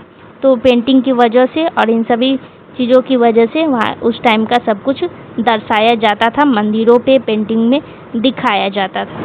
अब हम बात करेंगे भक्ति मूवमेंट के बारे में। तो भारत में भक्ति आंदोलन के उदय पर आपको चर्चा करना है। तो मान लीजिए कि आप उस समय के भारत में ही रहती थी, आप उसी समय के भारत में रहती थी और आप देखती हैं कि लोग भगवान से जुड़ना चाहते हैं, लेकिन धर्म बहुत ज़्यादा जटिल हो गया था। मंदिर में जाने पर पंडित कहते थे कि इतने मंत्र पढ़ो, इतना बड़ा यज्ञ करो, इतने नियम को मानो। अब एक गरीब या सामान्य व्यक्ति सोचता है कि क्या भगवान सिर्फ अमीर और पढ़े लिखे लोगों के लिए ही है। तो धीरे धीरे लोग के मन में सवाल उठने लगते हैं। उन्हें लगता है कि धर्म अब दिल से नहीं बल्कि दिखावे से जुड़ गया है। तभी कहानी में आता है कुछ संत, यानी दक्षिण भारत में कुछ साधारण लोग, जैसे कि आलवर, यानी विष्णु के भक्त को हम आलवर बोलते हैं और शिव के भक्तों को हम क्या कहते हैं, नैनार बोलते हैं। तो वे मंदिरों के बाहर गलियों में लोगों के बीच जाकर के कहते हैं कि भगवान तक पहुंचने के लिए बड़े यज्ञ की जरूरत नहीं है, न जाति मायने रखती है और न भाषा, बस सच्चा दिल और प्रेम चाहिए होता है। तो वे भजन गाते हैं, लोगों को जोड़ते हैं और धर्म को सरल बना देते हैं। तो धीरे धीरे क्या होता है कि उनकी बातें लोगों को बहुत ज़्यादा पसंद आती है, क्योंकि अब धर्म समझना आसान हो गया है और यह विचार धीरे धीरे दक्षिण भारत से उत्तर भारत तक फैल जाता है। अब हर जगह लोग भक्ति के जरिए भगवान से जुड़ने लग जाते हैं। तो आई होप आपको भी समझ में आ रहा होगा इस कहानी के द्वारा। तो चलिए अब हम आगे बढ़ते हैं। अगला क्वेश्चन भी भक्ति मूवमेंट से ही पूछा गया है, लेकिन आपसे पूछा गया है भारतीय समाज पर भक्ति आंदोलन के प्रभाव की व्याख्या करना है आपको। तो मान लीजिए कि आप उसी समय के एक गाँव में रहती हैं। पहले का समय याद कीजिए और लोग जाति के आधार पर बटे हुए थे। कोई ऊंचा था तो कोई नीचा था। तो कुछ लोग के मंदिर में जाने की अनुमति नहीं थी, तो धर्म भी बहुत ही ज़्यादा कठिन था। बड़े बड़े यज्ञ, कठिन मंत्र पढ़ना पड़ता था। तो आम इंसान दूर ही रहता था इन सभी चीज़ों से। तो उसके बाद क्या होता है कि अब धीरे धीरे बदलाव शुरू होता है। तो गांव में एक संत आते हैं, जैसे कबीर या फिर गुरु नानक। वे कहते हैं कि न कोई ऊंचा है न कोई नीचा है, सब इंसान एक समान है। भगवान दिल से बसते हैं, मंदिर या मस्जिद में नहीं बसते हैं। तो लोग हैरान हो जाते हैं, लेकिन धीरे धीरे उनकी बात दिल को छू जाती है। फिर क्या होता है कि अब गांव में बदलाव दिखने लगता है कि अलग अलग जाति के लोग एक साथ बैठकर के भजन गाने लग जाते हैं। लोग अपनी भाषा में भगवान को याद करते हैं। धर्म अब आसान और सबके लिए खुला हो जाता है। और पहले जहां भेदभाव था, अब वहां पे क्या है, भाईचारा बढ़ने लग जाता है। तो सबसे बड़ा बदलाव हुआ था कि अब सिर्फ हिंदू ही नहीं बल्कि संत भी कहते हैं कि हिंदू मुस्लिम सब एक है। इससे समाज में एकता और प्रेम बढ़ता है। तो लोग एक दूसरे को समझने लग जाते हैं। अब अगला क्वेश्चन पूछा गया है भक्ति संत से, यानी describe the main teaching of भक्ति संत। तो भक्ति संत की प्रमुख शिक्षाओं का वर्णन करना है आपको। तो वो पूजा पाठ करते थे, यज्ञ करते थे, तीर्थ यात्री ये सब पर ज़्यादा महत्वपूर्ण ध्यान देते थे वो। ये सब आपको याद रख लेना है, रीड कर लेना है। महिलाओं की क्या स्थिति थी ये भी आप यहाँ पर पढ़ेंगे, आपको पता चल जाएगा। टेम्पल, यहाँ पे बताया गया मंदिरों के बारे में। समाज में मंदिर की क्या भूमिका थी। तो मंदिर बहुत सारे चीज़ में काम आता था, ये भी आपको पढ़ लेना है। हम आपको ऑलरेडी समझा भी चुके हैं। तो नगारा और द्रविड़ स्टाइल के बारे में आपको पढ़ना, ये हम आपको समझा। तो मान लीजिए कि आप भारत यात्रा पर निकली हैं। तो पहला पढ़ाओ कि आप उत्तर भारत जा रही हैं। तो आप खजुराहो पहुंचती हैं, एक सुंदर मंदिर देखती हैं। मंदिर का ऊपर का शिखर जो होता है वो बहुत ही ऊंचा और घुमावदार है। तो प्रवेश द्वार साधारण है, ज़्यादा बड़ा नहीं है। तो आप सोचती है कि ये मंदिर ऊपर की ओर जैसे आकाश को छू रहा है। तो लोग बताते हैं कि यह है नागर शैली। दूसरा चीज़ कि आप क्या करती हैं कि दक्षिण भारत जाती हैं। पहले आप क्या करती हैं कि पहले आप उत्तर भारत जाती हैं, लेकिन उसके बाद आप क्या करती हैं कि दक्षिण भारत जाती हैं। तो ये स्टोरी है, बस आपको ऐसे सुनना है, वहाँ पे एग्जाम में ऐसे नहीं लिखना है। ये तो हम आपको याद करने के लिए बता रहे हैं। तो अब आप तंजावुर पहुँचती है। यहाँ का मंदिर बिल्कुल अलग दिखाई देता है आपको। सबसे पहले आपकी नज़र एक बहुत बड़ा गोपुरम पर पड़ती है, यानी प्रवेश द्वार पर पड़ता है। तो मंदिर का ढांचा पिरामिड जैसा होता है। पूरा परिसर बहुत बड़ा और भव्य है। तो आप सोचती हैं कि यह मंदिर तो केवल एक बड़े शहर जैसा लग रहा है। तो लोग बताते हैं कि यह है द्रविड़ शैली। तो इसको हम बोलते हैं द्रविड़ शैली। तो लास्ट में हम आपको एक लाइन में बताएं इन दोनों में क्या अंतर है। तो नागर शैली उत्तर भारत में विकसित हुई है, जिसमें शिखर क्या होता है कि ऊंचा होता है और कर्व भी होता है। और द्रविड़ शैली दक्षिण भारत में विकसित हुई है, जिसमें बड़ा गोपुरम और पिरामिड आकार होता है। पिरामिड ऐसा होता है। दोनों शैलियाँ अलग दिखती है, लेकिन दोनों का उद्देश्य धार्मिक और सांस्कृतिक महत्व को दर्शाना ही होता है। अब अगला सवाल, इम्पोर्टेंस ऑफ अजंता पेंटिंग के बारे में। तो पेंटिंग के बारे में तो हम आपको बता ही चुके हैं, बाकी आपको यहाँ पे पढ़ लेना है। भक्ति मूवमेंट के बारे में भी हम आपको बता चुके हैं, तो आपको यहाँ से रीड कर लेना है। अलवर और नयनार के बारे में हम आपको बताते हैं। तो ध्यान से कहानी सुनिए कि मान लीजिए कि आप दक्षिण भारत के एक छोटे से गांव में रहती हैं। उस समय लोग भगवान से जुड़ना चाहते हैं, लेकिन धर्म थोड़ा कठिन और नियमों से भरा हुआ था। तभी आपके गांव में कुछ संत आते हैं। तो आप देखती हैं कि कुछ संत भगवान विष्णु के भजन गा रहे हैं। वे बहुत ही प्रेम और भावना से गाते हैं। भगवान को पाने के लिए बस सच्चा दिल चाहिए होता है। तो ये संत कहलाते हैं आलवर। तो वे लोग को सिखाते हैं कि भगवान से प्रेम करो, सरल भक्ति करो। तो फिर आते हैं नयनार संत, मतलब कुछ और संत आते हैं जो भगवान शिव के भक्त हैं। वे भी भजन गाते हैं और लोगों को समझाते हैं कि भक्ति में भावना सबसे जरूरी है, नियम नहीं जरूरी है। तो ये संत कहलाते हैं नयनार। तो अब आप क्या करती हैं कि अब आप नोटिस करती हैं कि ये संस्कृति में नहीं बल्कि तमिल भाषा में बात करते हैं, जिससे आम लोग आसानी से समझ जाते हैं। तो ये कहते हैं कि न कोई ऊंचा है न कोई नीचा है, सब लोग बराबर है। तो अब गांव के हर वर्ग के लोग, अमीर गरीब ऊंचा नीचा, सब एक साथ भजन गाने लग जाते हैं। तो आई होप आपको भी अलवर और नयनार के बारे में समझ में आ गया है। अगला क्वेश्चन भी भक्ति मूवमेंट से ही पूछा गया है, तो ये भी आपको रीड कर लेना है क्योंकि भक्ति के बारे में हम ऑलरेडी पढ़ा चुके हैं। अब हम इतना बैठ करके एक्सप्लेन करेंगे तो वीडियो 3 घंटा से भी ज़्यादा का हो जाएगा। तो इससे आपको दिक्कत होगा कि आप इतने लॉन्ग वीडियोस देख नहीं पाएंगे। तो चलिए अब हम ऑब्जेक्टिव क्वेश्चन शुरू करते हैं। सबसे पहला सवाल आपसे पूछा गया है कि राजपूतों के पतन का मुख्य कारण क्या था। तो सही आंसर हो जाएगा ऑप्शन नंबर ए। सिंध पर अरबों ने कब आक्रमण किया था। तो वो किए थे 712 में। सिंध पर अरब आक्रमण का नेतृत्व किसने किया। तो वो है मोहम्मद बिन कासिम। अगला सवाल है कि कश्मीर में किस वंश का शासन था। तो वो था आपका लोहारा डायनेस्टी का, यानी लोहारा वंश का। प्रतिहार वंश का प्रमुख शासन कौन था। तो वो था नागभट्ट, ऑप्शन नंबर ए। प्रतिहार वंश की राजधानी क्या थी। तो वो है कन्नौज। गढ़वाल वंश किस क्षेत्र में शासन करता था। तो वो करता था आपका कन्नौज में, ऑप्शन नंबर बी। चौहान वंश का प्रसिद्ध शासक कौन था। तो वो था पृथ्वीराज चौहान। चंदेल वंश किसके लिए प्रसिद्ध था। तो वो था खजुराहो टेम्पल के लिए। परमार वंश का प्रमुख शासक कौन था। तो वो था भोज। चालुक्य वंश किस क्षेत्र में शासन करता था। तो वो करता था दक्षिण पश्चिम भारत पे, साउथ वेस्ट इंडिया पे। चालुक्य वंश की राजधानी क्या थी। तो वो थी वातापी, ऑप्शन नंबर ए। पाल वंश किस क्षेत्र में शासन करता था। तो वो करता था बंगाल में।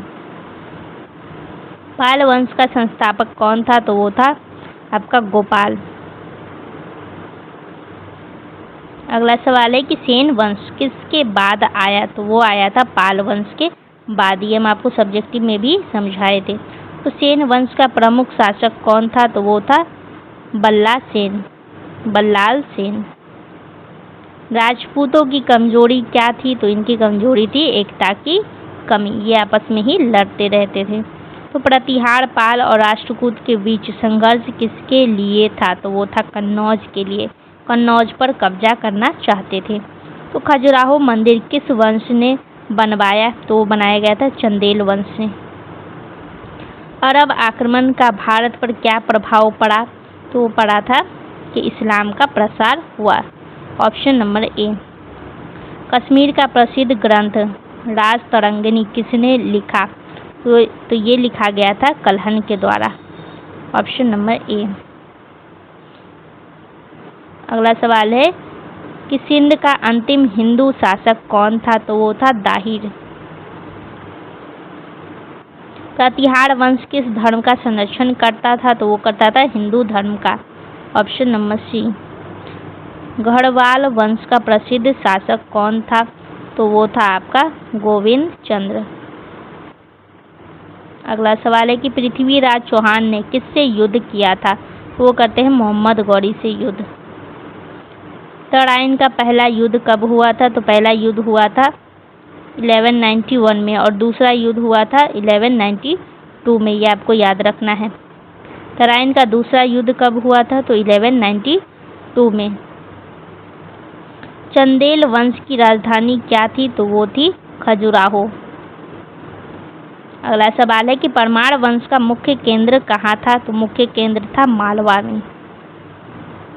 अगला सवाल है कि राजा भोज किस वंश से संबंधित थे। तो वो था परमार। चालुक्य वंश के प्रसिद्ध शासक कौन थे। तो वो थे पुलकेशिन द्वितीय। ऐहोल अभिलेख किससे संबंधित है? तो वो है पुलकेशिन द्वितीय से। पाल वंश के प्रसिद्ध शासक कौन थे? वो थे धर्मपाल। पाल वंश किस धर्म का समर्थन करता था? तो वो करता था बौद्ध धर्म को। Option number B. विक्रमशिला विश्वविद्यालय की स्थापना किसने की? तो वो किया गया था धर्मपाल के द्वारा। तो सेन वंश किस धर्म को मानता था? तो ये मानता था हिंदू धर्म को। सेन वंश का अंतिम शासक कौन था? तो अंतिम शासक था Lakshman Sen. Option number A. Rajput काल में समाज कैसा था? तो समाज था सामंती। राजपूतों की युद्ध नीति कैसी थी? तो वीरता पर आधारित था। ऑप्शन नंबर ए। अरब आक्रमण का मुख्य उद्देश्य क्या था? इसका मुख्य उद्देश्य था व्यापार और धर्म का प्रसार करना। प्रतिहार वंश किस क्षेत्र में शक्तिशाली था? तो वो था उत्तर भारत में। ऑप्शन नंबर ए।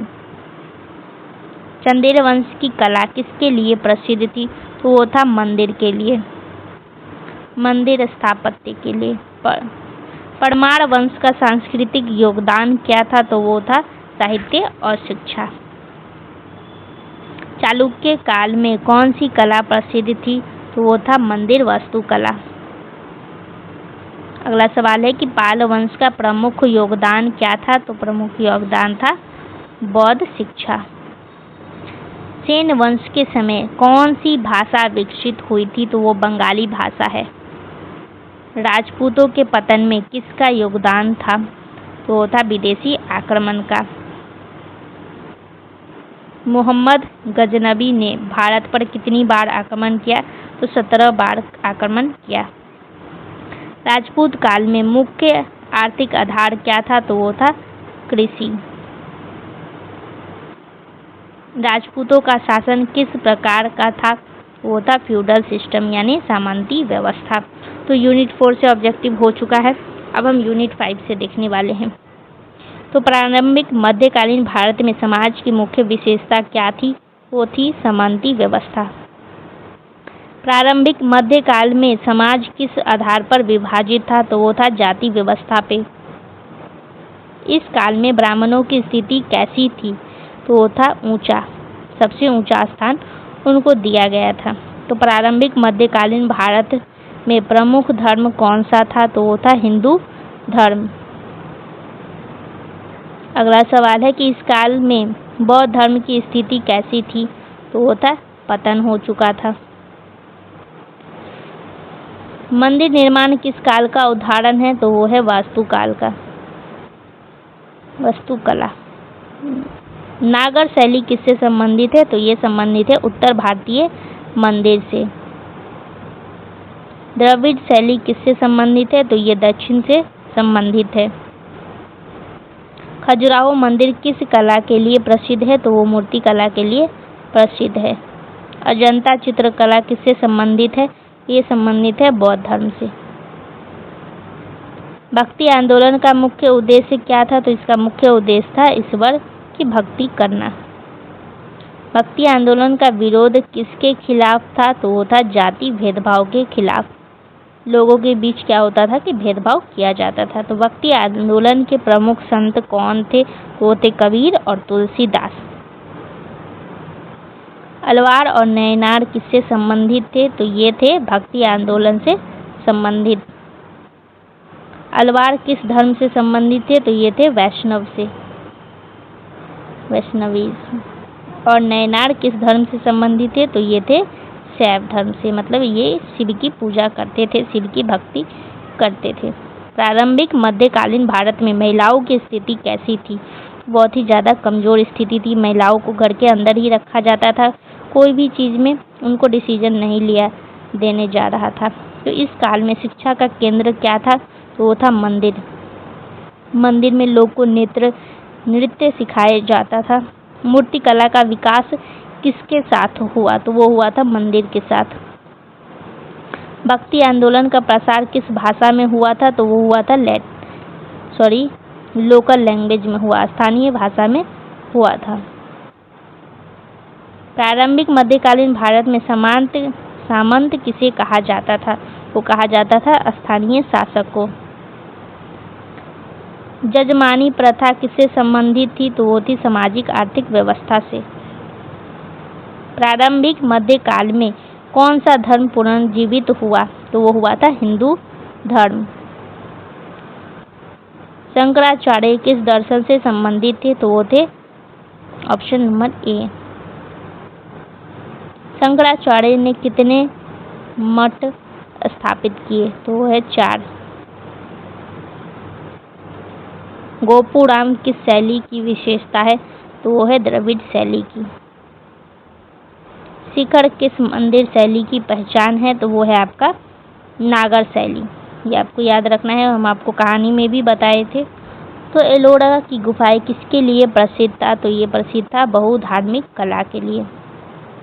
चित्रकला का प्रमुख केंद्र कौन सा था? तो वो था अजंता पेंटिंग। तो नटराज की मूर्ति किससे संबंधित थी? तो वो थी भगवान शिव से। भक्ति आंदोलन का दक्षिण भारत में प्रारंभ किसने किया? तो वो किया था अलवार और नैनार। रामानुजाचार्य किस भक्ति परंपरा से जुड़े हुए थे? वो जुड़े हुए थे वैष्णव से। भक्ति आंदोलन का उत्तर भारत में प्रसार किसने किया? तो वो करते हैं रामानंद। ऑप्शन नंबर ए। अगला सवाल है कि कबीर किस प्रकार के संत थे? तो वो थे निर्गुण भक्ति। तुलसीदास किस प्रकार की भक्ति से जुड़े हुए थे? तो वो जुड़े हुए थे सगुण भक्ति। मीराबाई किसकी भक्त थी? वो थी कृष्ण की। अगला सवाल है कि भक्ति आंदोलन का मुख्य संदेश क्या था? ईश्वर के प्रति प्रेम।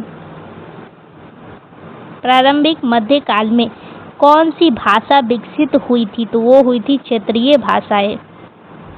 मंदिर किसका केंद्र था? तो ये केंद्र था आपका सामाजिक और धार्मिक जीवन का। मूर्ति कला का मुख्य विषय क्या था? तो इसका मुख्य विषय था धर्म। अजंता की चित्रकला किस शैली की है? तो वो है आपका भित्ति चित्र। भक्ति आंदोलन ने किसे बढ़ावा दिया? ये बढ़ावा देते हैं समानता को। अगला सवाल है कि किस संत ने रामचरितमानस की रचना की? तो वो करते हैं तुलसीदास। अगला सवाल है कि सूरदास किसके भक्त थे? तो वो भक्त थे कृष्ण के। भक्ति आंदोलन ने किस भाषा को लोकप्रिय बनाया? वो बनाते हैं लोक भाषा को। अगला सवाल है कि मंदिर वास्तुकला का विकास किस कारण हुआ? वो हुआ था धार्मिक आस्था के कारण। प्रारंभिक मध्यकाल में कला का मुख्य संरक्षण कौन था? तो वो थे राजा। बेसर शैली किसका मिश्रण है? तो वो है आपका नागर और द्रविड़ का मिश्रण है। भक्ति आंदोलन ने किसे चुनौती दी? तो वो देते हैं ब्राह्मणवादी परंपराओं को चुनौती। प्रारंभिक मध्यकालीन संस्कृति का मुख्य आधार क्या था? तो मुख्य आधार था धर्म। तो जितना भी ऑब्जेक्टिव करवाना था अब आपका टोटल कंप्लीट हो चुका है। पूरा सब्जेक्टिव, पूरा ऑब्जेक्टिव, सारा यूनिट्स आपको पढ़ा दिया गया है, यानी माइनर पेपर 5 आज आपका पूरा कंप्लीट हो चुका है। अब आपको अगला कौन सा क्लास चाहिए ये आपको बता देना है कमेंट में। बाकी आप सभी को बहुत बहुत धन्यवाद क्लास को अंत तक देखने के लिए, क्योंकि क्लास ऑलरेडी काफ़ी लंबा हो चुका है। तो आपको ब्रेक ले करके पढ़ना है, क्योंकि ऐसे में आप बोर हो जाएंगे। मैं खुद पढ़ाते पढ़ाते थक जाती हूँ, तो आप सब तो ऑलरेडी पढ़ते पढ़ते थक जाते होंगे। तो चलिए कमेंट में बता देना है क्लास कैसा रहा, कितना हेल्पफुल रहा। एग्ज़ाम दे करके आने के बाद आपको बताना है एग्ज़ाम कैसा गया। आप सभी का बेस्ट ऑफ लक। आप सभी को चैनल को सब्सक्राइब कर लेना है। बाकी माइनर पेपर 6 भी बहुत जल्दी पढ़ा दिया जाएगा।